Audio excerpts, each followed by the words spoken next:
This week. Andy Humm here with my friend Mick Meenan, who is going to be substituting for Ann this week. Ann's going to be away for a couple of weeks. Rob Shooter is going to be here next week and the week after. So sorry, it's only boys for a while. We don't like, but Ann will return. And we have an awful lot to talk about. We're going to start with as much good news as we can. Yes, and there is some good news today. Yes, there is some good news. There's always some good news because a lot of people are doing good things. So in a few seconds, when it hits one, you'll hear music. There's the opening. And then as soon as that comes down, as soon as the opening finishes, I say, welcome to Gay USA. I'm Andy Humm. And you say? I'm Mick Meenan. Welcome, Mick. Thanks for having me. We have to really escalate the noise we make so that we'll be heard.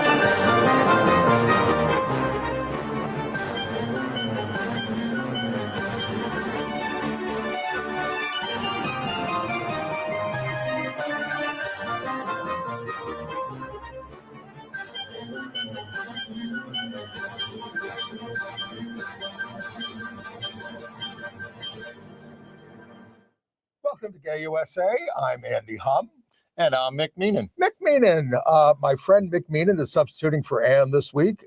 And people may know you as a veteran journalist. You've done New York One, the Gay City News, the New York Times, and we're really glad to have you. And it is an absolute pleasure to be with you today. Okay. Well, we got to get to the news because there's so much. Let's hit it. In the headlines. So you saw what happened this week. Elon Musk was vanquished in Wisconsin as the state high court stays in liberal hands, and Democrats made huge gains in the special election votes in Florida. There are nationwide protests coast to coast as Americans rise up to oppose the Trump administration crackdown on basic government functions. Yes. And this Saturday, April 5th, there are also large-scale protests scheduled. I'll be there in New York at Bryant Park at 1 o'clock. The International Day of Transgender Visibility was marked in the face of all this backlash. The fascist Trump regime orders the elimination of diversity and truth from U.S. history. This is unbelievable, as is the fact that RFK Jr. is set to shut down the HHS Office of Infectious Diseases and HIV Policy. And as part of Trump's tyranny, he plans on having the Department of Education, whatever's left of it, to sue California for protecting trans students. Out lesbian comic Amber Ruffin is dumped from the program at the White House Correspondents Association by its out gay president. And in response, the producers of a gay-themed opera pull out of performing at Trump's Kennedy Center. I should say Amber Ruffin identifies as queer, actually, as opposed to lesbian. She identifies as queer. Okay. Kentucky's law now shields the discredited practice of conversion therapy.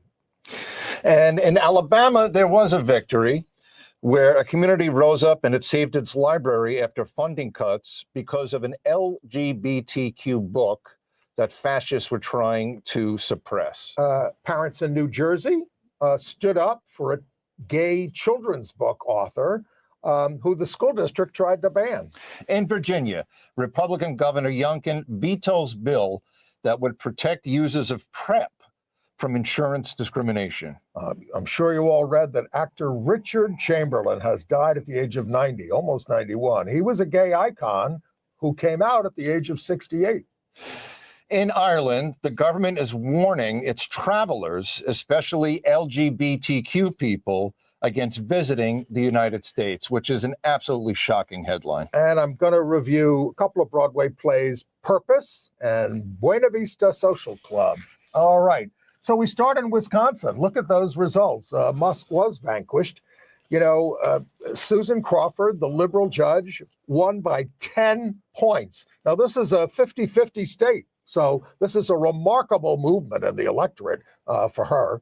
I read that 89% of black voters backed her and no black voters in the poll backed this guy Schimel. I mean, so, the Republican Party is through with them. But I love what she said, that as a little girl growing up in Chippewa Falls, I never could have imagined that I'd be taking on the richest man in the world for justice in Wisconsin. And we won. We were all nervous about it, but it happened. My favorite tweet was from the Democratic congressman from California, Eric Swalwell, who is quite anti-MAGA, who tweeted last night, well, this was sure an ass kicking. The results in Madison and Milwaukee in Wisconsin prove that when Democrats turn out, we can turn the tide on some of these. It's gotten interesting. We used to be the ones who only turned out in presidential years. Now the Republicans are saying they've got the low propensity voters who turned out for Trump, but they didn't vote in the special election. Right. So there we are. It was a clear rebuke to Trump and certainly the Musk policies. And also the very clearly progressive superintendent for public instruction in Wisconsin won a statewide race over a Republican who was totally antagonistic to public education. Correct. I think people really want the federal government to stay out of their schools, out of their libraries, out of their bedrooms. Right. And then the Florida races. Now, these two special elections in Florida were, you've heard, they were in deeply red districts with 2-to-1 Republican registrations, but there was a huge swing to the Democrats. In Florida 6, the Republican won, but only by 14 points in a race that was won by 33 points in the last election by the Republicans. And in the other district, Matt Gaetz's old district, which Trump won by 32 points, the Republican only won by 14.6 points. Two very hard right districts. Yeah. Democrats made a dent. The midterms are still a long way off, but let's keep in mind that the Republicans only have a 5-seat advantage in the House of Representatives. They can't afford to lose a single seat. And they're being so scummy that in Texas, where there are 2 openings of Democrat seats, Governor Abbott won't allow elections until 2026. Interesting that yesterday, 9 Republicans joined the Democrats in voting to allow for remote voting for parents who just had kids. Right. And that includes men and women. That's a break. Well, 9 Republicans. No, I'm saying that's a break with the leadership. Correct. And it's a rebuke to Mike Johnson, the speaker. Who was the speaker. All right. So, look, we did have demonstrations this week. The ACT UP had its 38th anniversary action in New York. I mean, there were actions against Tesla held all over the country. But in New York, we met at the AIDS Memorial. Let's show some stuff. There's ACT UP. 38 years of ACT UP. I was there at the beginning, and there they are, and they marched over to the Tesla dealership. Let's show the next picture. That's a picture by Michael Nigro. Look at all the people at the Tesla dealership, but that happened all over the country.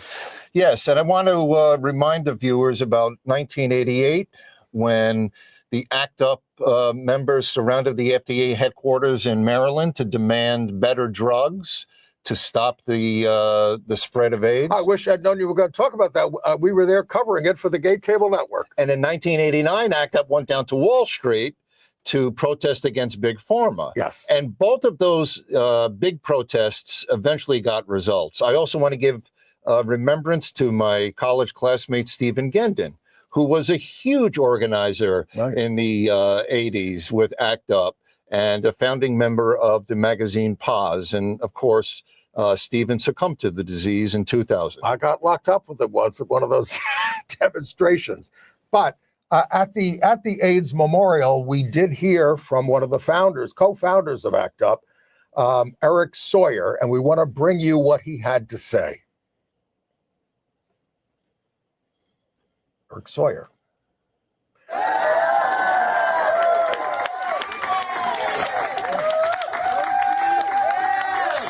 And I'm going to talk about how the crisis today relates to the AIDS crisis when we founded ACT UP. Back in 1987, when ACT UP was started, we were facing a new disease that was killing tens of thousands of our community members. Nobody knew what it was. Nobody knew how it was spread. Nobody knew how to treat it. There were no treatments. And people were dying horrible, painful, disfiguring diseases in a matter of less than a year from when they were diagnosed with AIDS. I was there. Yes. Yes. In the hallway. Now, what we had to do at that time was take to the streets and disrupt business as usual because there was no compassion. We had to speak out, tell our stories, speak our truth, and let people know that people with AIDS, gay men, junkies, queers, sex workers deserve to live.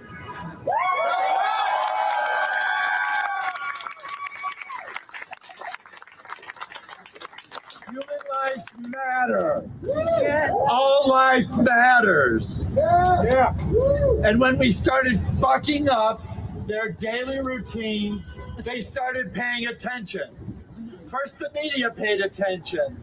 And then, as we told our stories and came out as gay men, as people living with AIDS, as people who use drugs, our friends, our relatives, our church members, they cared. And they started letting our politicians know that our lives mattered to them and that they needed to get off their asses and do something to find treatments for us.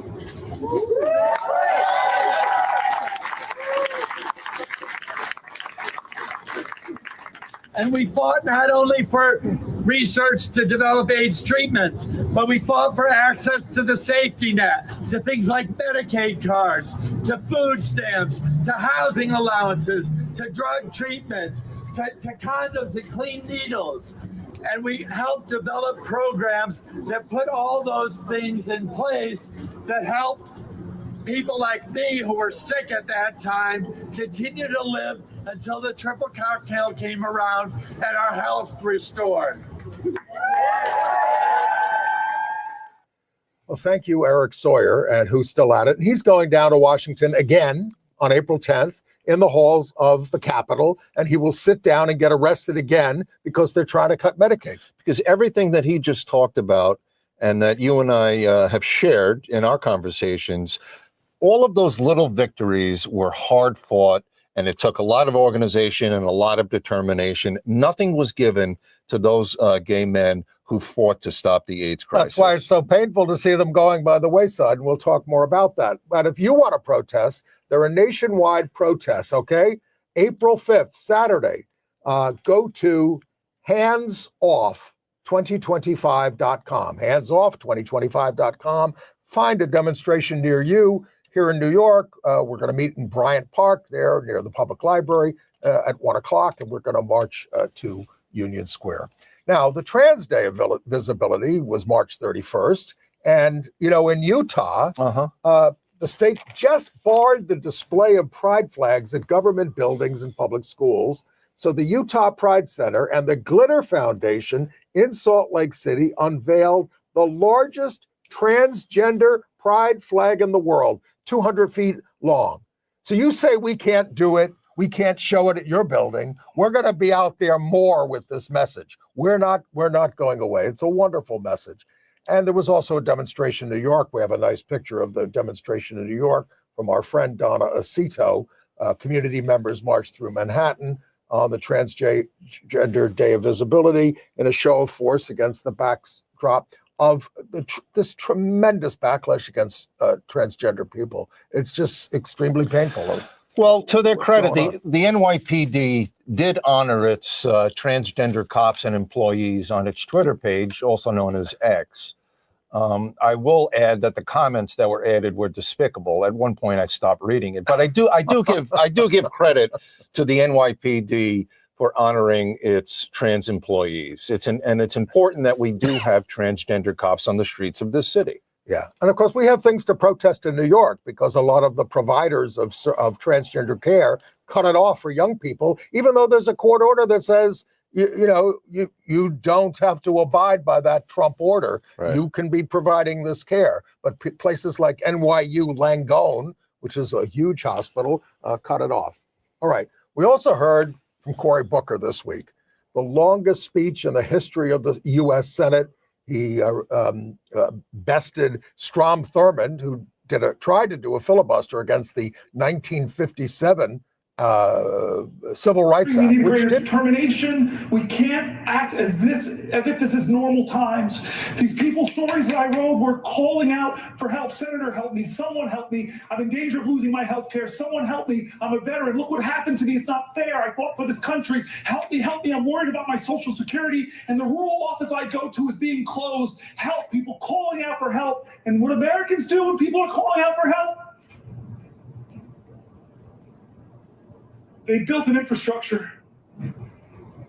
The greatest project ever, called it the Underground Railroad, where Quakers, white folks, joined with black folks to shuttle people to freedom. What did they do when people were worried and fearful? They called people together from across their country. Let's have a conference. Let's go to Seneca Falls. What did they do when they faced violence? Well, look at the people at Stonewall who stood up, who pushed back, who organized, who won. What do they do when the dark dogs are unleashed on us, the fire hose are unleashed on us? Look at what they did in Selma. I'm getting close to a record, folks, but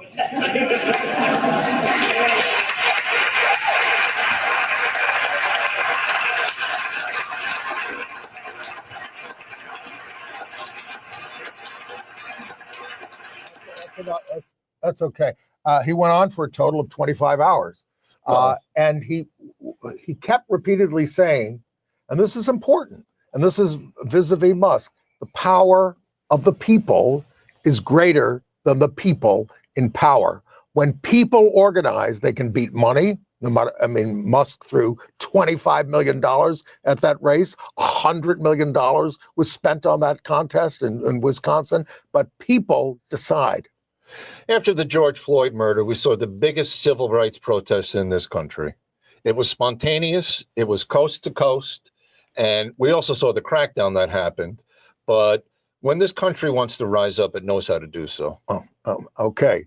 And, park rangers are rising up against trans erasure, because we've told you that the edict went out from the Trump administration. You can't talk about trans at federal facilities. You can't talk about, they cut, all these kinds of things. So some of the employees and ex-employees have launched 1,000 of them, something called Rangers Uncensored online, and they are restoring the information to their separate website from the National Park Service. Correct. These are folks who work at Civil War battle sites all across the country, from mostly in Virginia and mostly down through the South. And what Trump is trying to do is he's trying to erase the truth from what this nation once went through, which was a cataclysmic civil war. Well, as they say, there is no American history without queer history. And to hide these stories is to hide our shared history. So they're doing it. And that's what we need to do. We don't need to cooperate with them. And also in terms of transgender, day of visibility, I had not known that Sandy Stone, who is credited with starting the academic field of transgender studies, there she is. She's also a recording engineer and artist, and she is the first known trans woman in the National Women's Hall of Fame. So that's a breakthrough. Let's talk about Alabama and what happened with the library there. Right. Well, it appears that people said enough is enough, and that they want to have control over what they read, what their children read. They don't want somebody sitting in the West Wing to be telling them what they can check out of a library. It's very important to note that yesterday, the Doge fascist government entity cut $270 million from a very little known federal entity that sends grants to states across the country to fund their libraries. Right. It's only $270 million. It's not a lot of money when you're talking about the whole nation. The first thing they did was they cut off 77 employees, told them don't show up to work. Outrageous. This is going to affect you. But in Alabama, it was a local library, and the local library board said, we're defunding you. We're taking away $40,000, which was essential to them, because you keep including LGBTQ books. And the community raised $43,000 and counting to counteract it, and they're going to keep going on their own. And that's what has to happen. I mean, these people in Alabama have a lot more guts than they do at Columbia University, where they're caved in to Trump. You got to stand up to them. You can't worry about the money, honestly, because otherwise you're not fulfilling your mission. Now, we learned something. You mentioned Doge and a fascist. The State Department appointed this Doge guy, Jeremy Lewin, a lawyer working for Trump and Musk at Doge, to head the U.S. Agency for International Development. Now, what did we learn about him this week? Police records show he has a history of violent outbursts against women and others, and he's a total racist. One acquaintance says, I have a vivid memory of him telling me he believed non-white people were inherently of lower value than white value. He was blatantly racist. This isn't the first time we've heard about this from a Trump appointee. We heard about this with Pete Hegseth, right, who is the Secretary of Defense. We heard about this in the hearings for people who now sit on the United States Supreme Court. Right. This is a pattern. Right. And I was going through the news this morning, and Vanity Fair had a story. The Associated Press did a poll. Only 4 in 10 Americans, 40% of this country, which means 60% on the other side, 40% are the only people in this country who support what Trump is doing. He does not have a mandate. Right. Well, but he's acting like he does. And this is, of course, the same administration that is turning away asylum seekers, except white South Africans, who are now viewed as oppressed by the black majority in South Africa. So they've set up a whole pipeline for white South Africans to be welcomed into this country, while we're shipping people from Latin America and all these other places and Haiti back where they came from. And Elon Musk, he needs a friends. South African, Peter Thiel, a gay man who's another plutocrat working for Trump.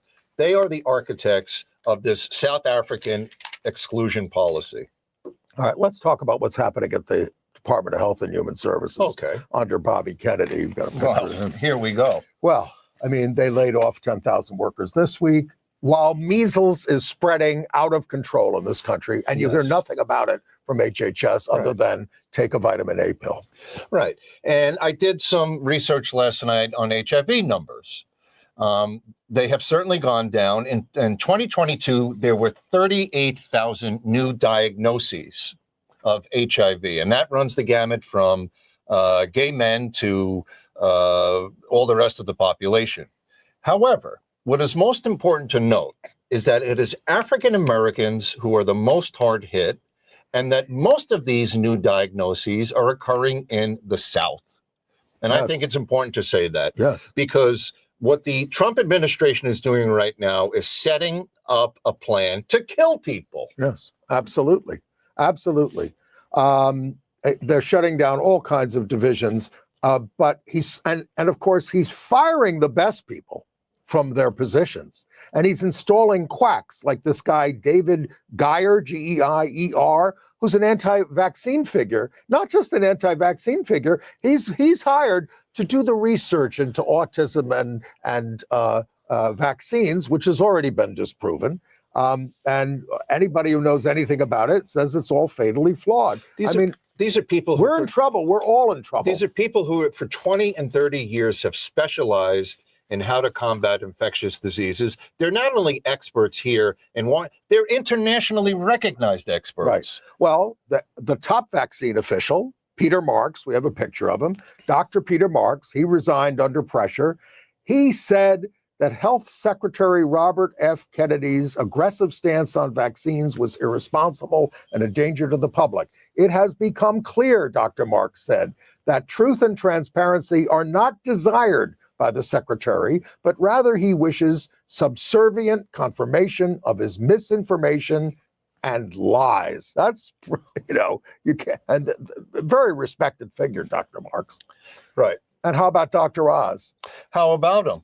He campaigned when he was running for the Senate in Pennsylvania. And by the way, this is the guy that they're trying to install to run Medicare and Medicaid. Dr. Oz, a TV star, cardiothoracic surgeon, used to work at Columbia, ran for the Senate in Pennsylvania. He lost. During that campaign, he said that he did support same-sex marriage. However, he's a bit of a waiver when it comes to his stance on gay rights. Well, I mean, he even supported, trans care for minors. Now he says he will no longer do that. And even though I was sort of pro-choice, I am unequivocally pro-life now. Please give me the job. Please give me the job. It's so pathetic. But then again, the Vice President of the United States, J.D. Vance, described Trump as Hitler, and now he's marching in unison with him. That's correct. So they're going to do whatever it does to get themselves a job next to the great tyrant.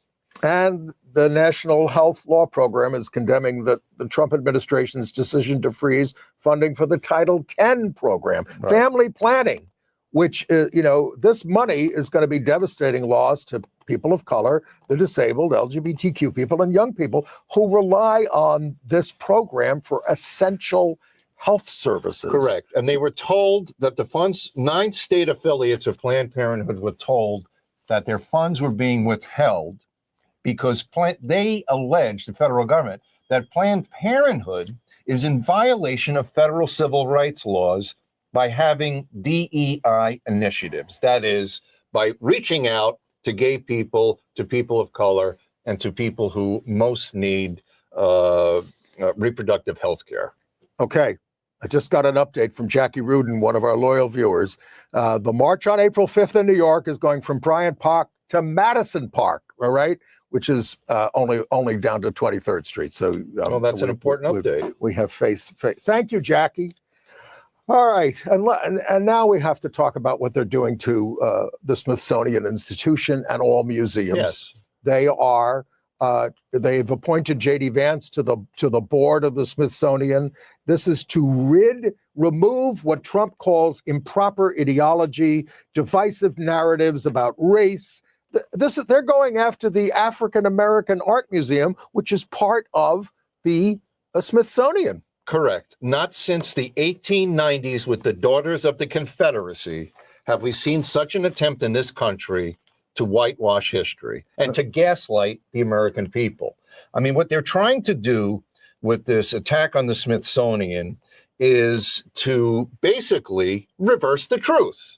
Right. And to get people to think something that is not reality. Which is how you take over in a fascist takeover. Well, it's the same thing as the Lost Cause. When they wanted the United States government to support their effort to teach children in school that slavery was a good thing and that Robert E. Lee was actually a national savior. Right. By the way, Trump has said that Robert E. Lee is his favorite general. How surprising. Trump, in attacking this exhibit that was at the African Art Museum in Washington, said that he objected to an exhibit because it promotes the view that race is not a biological reality, but a social construct. So what he's basically saying is white supremacy. Basically. But then again, you got to take whatever this man says with a grain of salt because it has absolutely no intellectual validity. Well, but he's got an audience and he's not being stopped. And now they're going after funding for NPR and public television. Of course. I mean, it's not a ton of money for them, but they need it and they want to eliminate it because he thinks they're radical left socialists. Right. Because everything must be a corporation that makes a profit. If you're not making a profit, you must die. That's their philosophy. And then this Richard Grinnell at the Kennedy Center, he's the Trump-appointed interim head. He defended the elimination of $2.5 million worth of DEI programs at the Art Center, it's just pathetic. I mean, that they're reveling in doing this crackdown at the Kennedy Center, a place named for the beloved late president who was assassinated, is really quite despicable. Right. Well, they might as well rename it whatever the Trump Center and get it over with. And again, what's left of the Department of Education, I kind of don't understand why they're not holding on to the Department of Education to go after people. If they get rid of it, they don't have they lose that. It's been a bug in their a bee in their hairnet since the 1980s. But they're since Reagan, they've wanted Sure. wanted to crack down on the Department of Education. They say they want local control, and then they try to interfere with local control because they're interfering with California. And, of course, and they're saying you're violating the Family Educational Rights Privacy Act because you have a law that prohibits school personnel from disclosing a child's gender identity to that child's parent. So they're going after them for that. The Republican Party has completely lost its foundation in terms of quote unquote returning things to the states. Right. Okay. And you mentioned the whole assault on libraries. What about the Naval Academy Library? What about it? I'm reading that they want to get rid of anything dealing with race, anything dealing with sexuality. So I'm beginning to wonder, are they going to ban Billy Budd from the Naval Academy Library? No, they're going to ban the autobiography of Martin Luther King Jr. Right. They're going to ban Einstein on race and racism and a biography of Jackie Robinson, the guy who broke the color line in baseball. I mean, half of the novels written about life on the high seas are homoerotic. So I don't know how they're going to purge those books. But one would hope that the Secretary of Defense, Pete Hegseth, would read some of these books and learn how to write a sentence without putting emojis all over them. He's a numbskull, and he's running the Defense Department, which is how many million people? All right. And then, some of you are familiar with the White House Correspondents' Dinner, right? They have this in Washington. Everybody in Washington comes. A lot of celebrities come from all over the country. Trump used to go to it. The president of the United States goes to it, although Trump wouldn't go because he couldn't stand being roasted. So they always schedule a comedian to sort of do the roasting. Yeah. Some of it, sometimes it's great, sometimes not. They'd hired out comedian Amber Ruffin, who identifies as queer, and now they've dumped her. The board of the White House Correspondents Association, which is led by a gay guy, what's his name? Eugene Daniels, who's on MSNBC, said, we want to be more serious this year, serious time. They're responding. They're caving into the Trump people. Of course. I mean, these comedians roast Democrats and Republicans, indiscriminately, basically. Right. But, she said, they say playing to both sides is not what I want to do because it makes that side feel like they're human beings. Right. I mean, it's just true. They're not acting like human beings these days. And think about the Democratic presidents who have shown up at this event in the past, how they were able to parlay whatever ribbing they underwent into a comic moment. But Trump is not able to do that. He has no sense of humor whatsoever. His clay feet are part of the reasons why he wasn't able to get drafted to serve in Vietnam. Right. Amber went on Seth Meyers' show, and she said when Myers objected to the that bad action should be called out plainly, Ruffin leaned further into her satire. She said, when bad people do bad things, you have to treat them fairly and respectfully. When you watch The Sound of Music, you have to root for the singing children and the other people. And Myers said, you mean the Nazis? She said, calling them that is so divisive, And so so she's got a tremendous sense of humor, and she would have been great. I watch her on CNN. She's on that, that comedy news show that they do on CNN now. She's very funny. The whole thing has made her yet more famous. Good, yes, and drawn more attention to her takedown of the president. Now, back to the Kennedy Center. The producers of an opera version of Fellow Travelers, which was made into, which you saw as a movie series about the going after gay people during the McCarthy era, right? Yeah. And the 50s. Anyway, they have decided to pull their show. They don't want to do it at the Kennedy Center. They following the Trump takeover of it.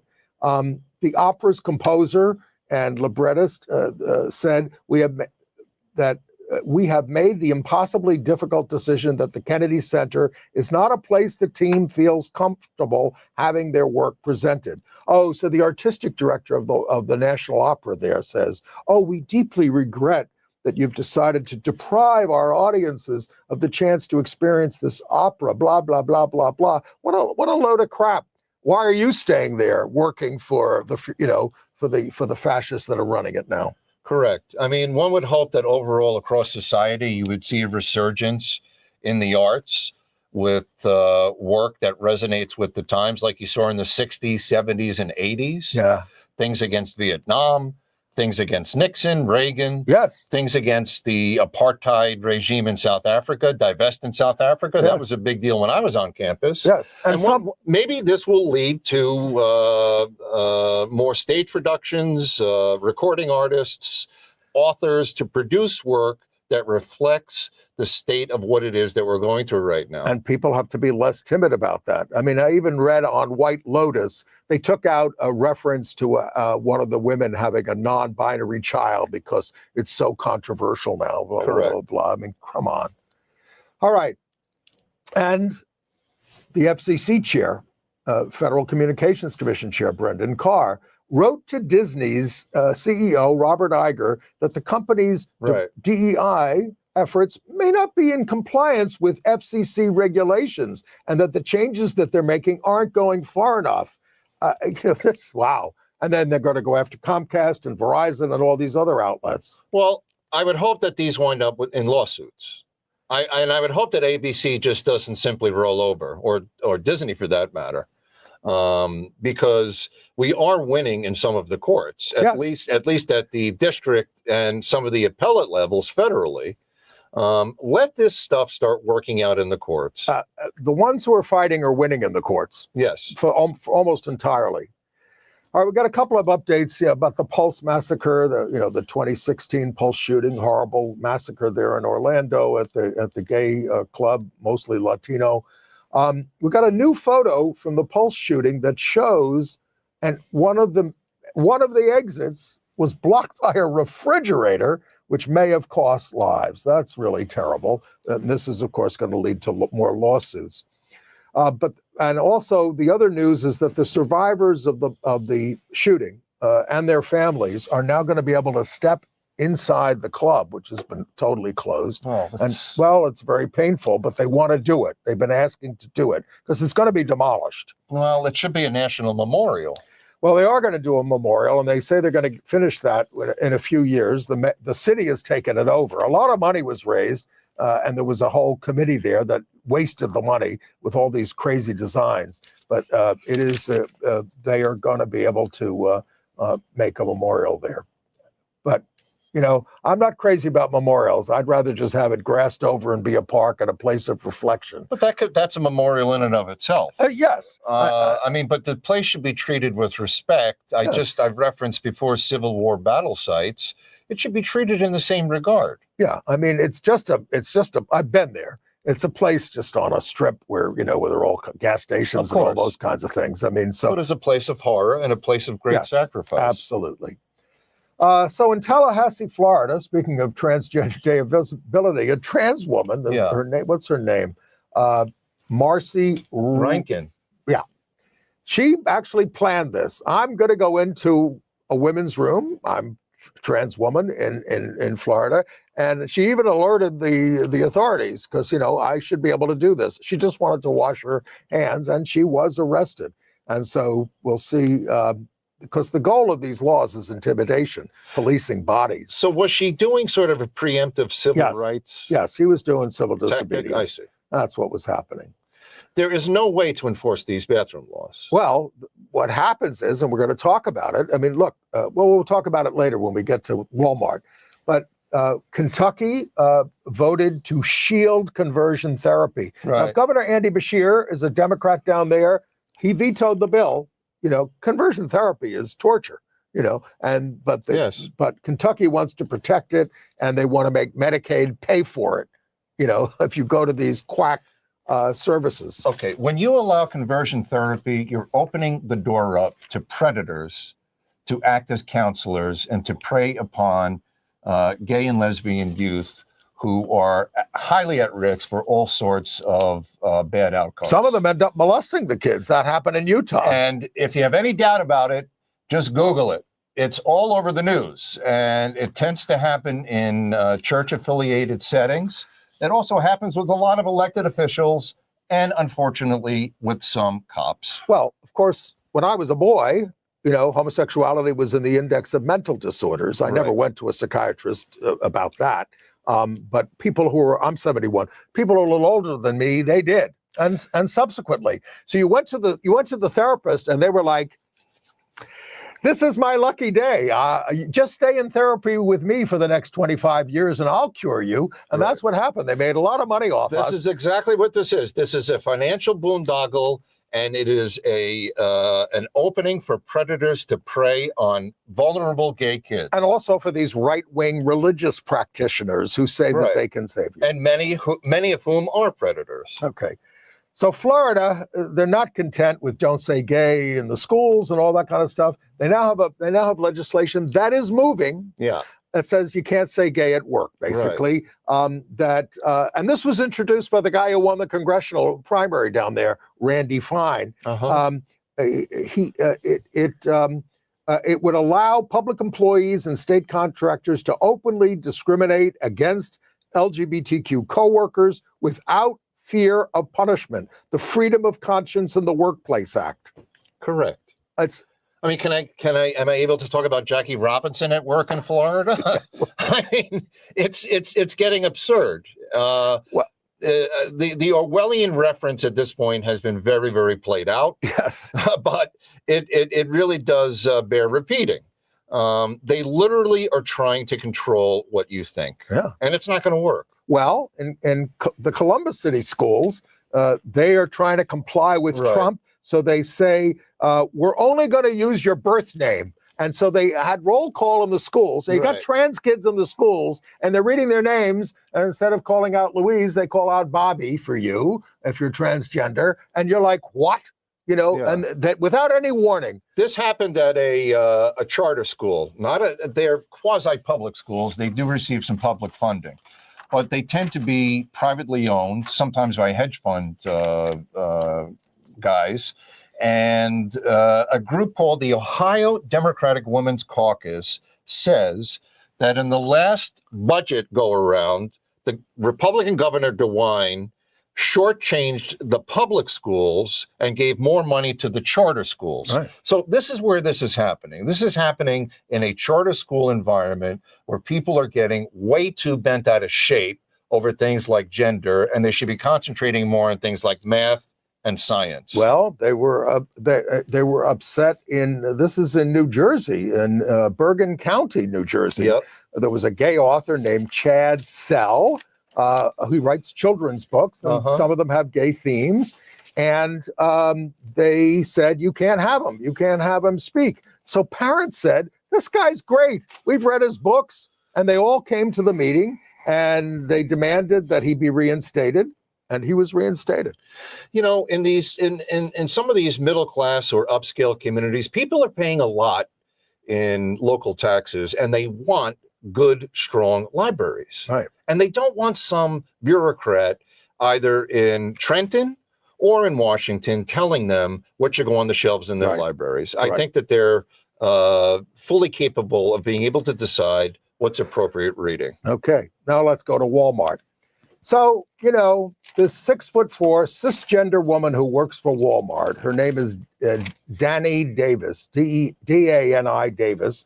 She goes into the women's room where she belongs. She's cisgender woman, not even trans. There's no issue there. But somebody doesn't like this. Somebody looks at her because she's so tall and maybe feels that this is mannish. And a man goes into the women's room and starts yelling at her and screaming at her, "Get out of there. You're trying to rape my girlfriend." I mean, it's just nuts. So she goes to her supervisor and says, holy hell, you got to do something about this. And then they fire her because they said she reported it to the wrong person and that was risking security. Oh, so this became a big issue.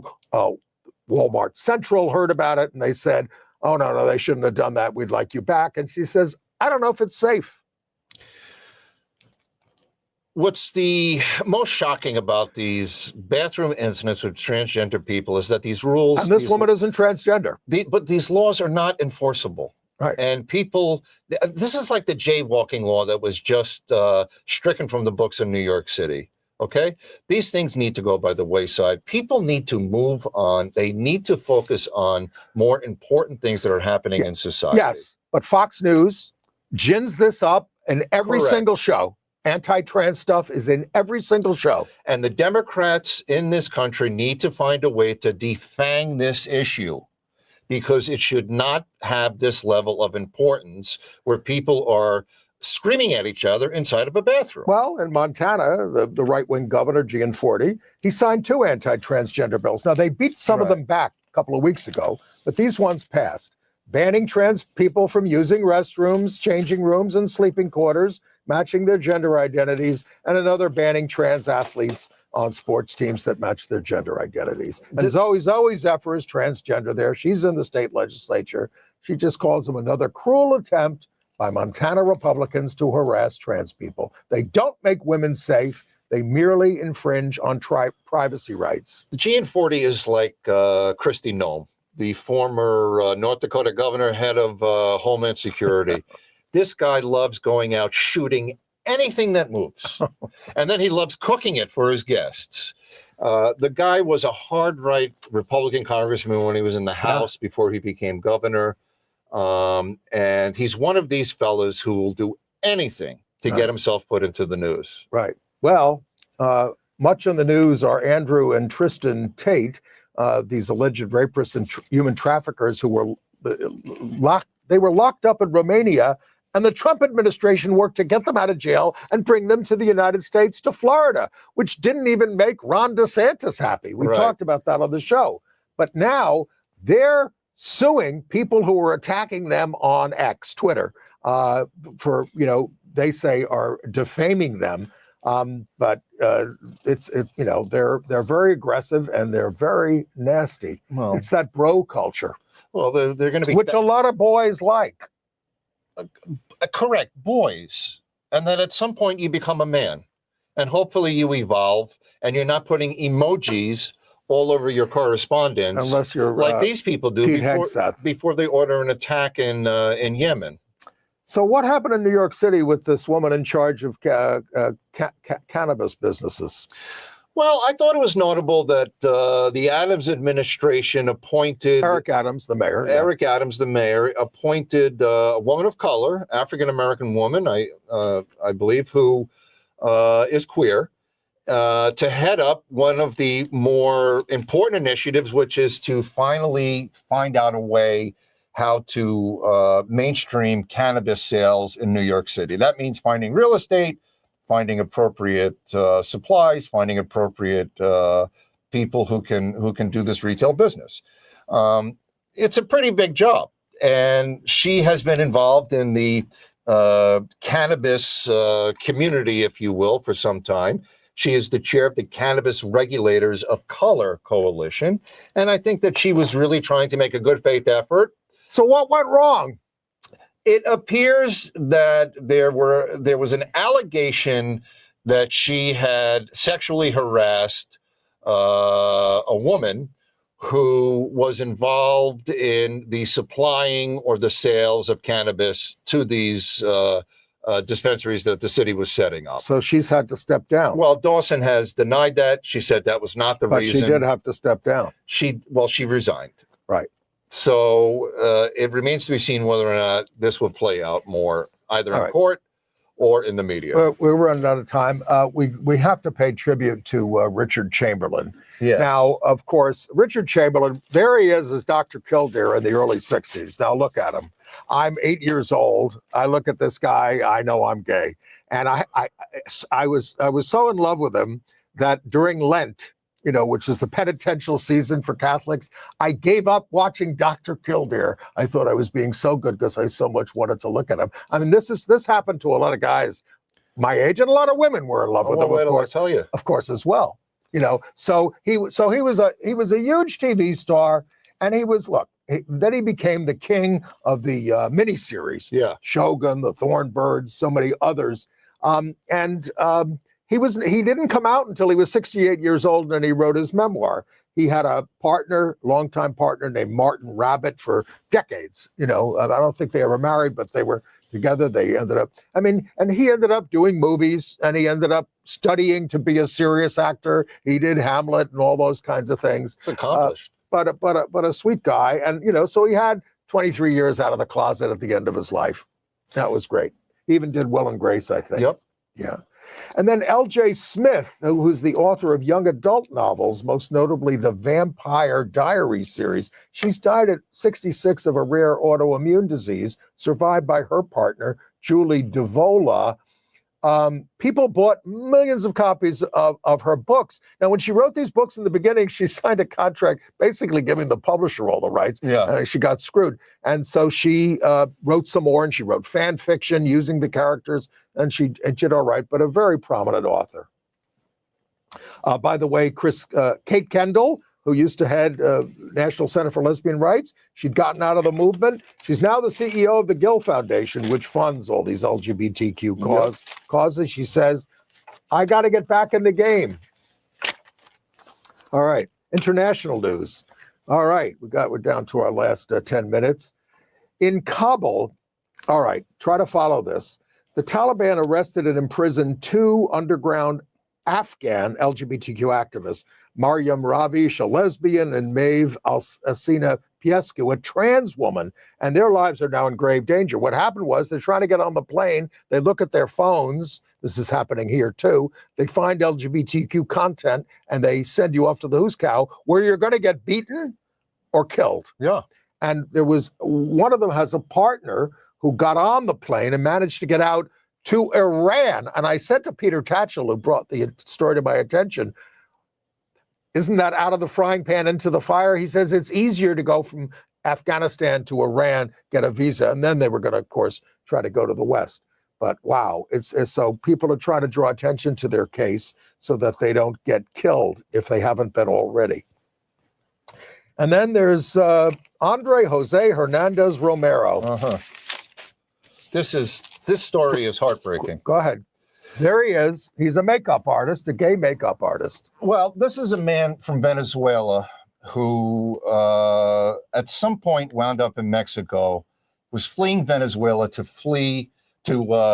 get to safety because of the repression against LGBT people in that collapsing government, and wound up in Mexico. At one point, he appeared to have had a legal date to appear with U.S. officials in San Diego to talk about a visa or refugee status. Yeah. That was then scheduled. He apparently, I think, might have gone back to Mexico. When he tried to go back across the border to keep the appointment in San Diego, he was arrested. Apparently, they arrested him, the ICE officials, because he had tattoos on his body, on his arms. One of the tattoos was a crown. Now, what his family has said in the press is that the crown was for Three Kings Day, which is a Christian festival that happens after Christmas. Right. It's very popular with many Latin Americans. But he's not a member of a gang, and he was shipped off to the El Salvador death camp that they've set up. Correct. With where nobody gets due process whatsoever. Everybody should get due process. They're not giving anybody due process, and the administration doesn't care. This is so bad that Joe Rogan, who was, pretty pro-Trump, said this is horrific. How long before, this guy can get out? Can't they figure out how to get him out? And the administration says, too late, we can't get him back. Of course they can. Well, of course they can, because they've paid the bill for him to go down there, and they're probably paying the bill for his upkeep. Right. But the bottom line is that these Christo-fascists lock up a guy with the crown on tattooed on his arm. That's outrageous. And the guy is actually explaining to them that he's a Christian himself. Right. We've got to run through these other stories. In Canada, they're about to have a national election on April 28th, and the Liberal Party, no longer headed by Justin Trudeau, now headed by Mark Carney there on the right. He's the Liberal Prime Minister. The Liberal Party had no chance. Now they're leading in the polls because of Trump. Yes. What's the name of the conservative? Paul Revere. Yeah. And so I love what Carney said this week. Canada's traditional relationship with the United States is over. And that is just, it's hard. It hurts everybody, but that's where it is. And now all these countries are telling people not to come to the United States. We've got a graphic about it. Ireland is the latest country to update their travel advice for the United States, especially hard on transgender travelers. Wow. And then in the United Kingdom, Tesla's been we got a picture of this. They're putting up these things. They're decorating Tesla dealerships with Elon Musk with his Nazi salute up in the air. Sales of Tesla have fallen 13% worldwide and much more heavily in Europe. Yes, especially in Norway. Yeah. Then we've got, AIDS and health news.